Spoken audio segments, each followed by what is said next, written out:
मित्रांनो, शाहूंच्या काळात मिरजेमध्ये एक चीफ नेमले होते, जे अत्यंत गर्विष्ठ आणि अहंकारी होते.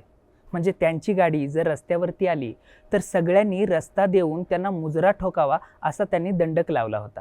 आता या दंडकामुळे मिरजकरांच्या दैनंदिन कामात, महत्त्वाच्या कामात, शुभ कार्यात अडथळा येऊ लागले.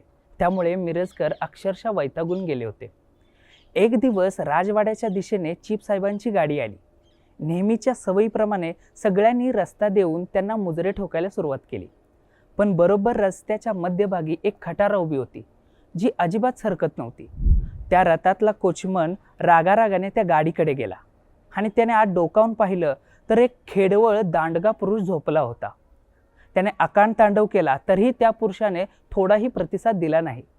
आपल्याला वेळ होतोय हे लक्षात येताच स्वतः चीफ साहेब तावातावाने गाडीच्या खाली उतरले आणि अरे कोण आहे रे, कुणाची गाडी आली कळत नाही का, असं म्हणत ते समोर यायला लागले.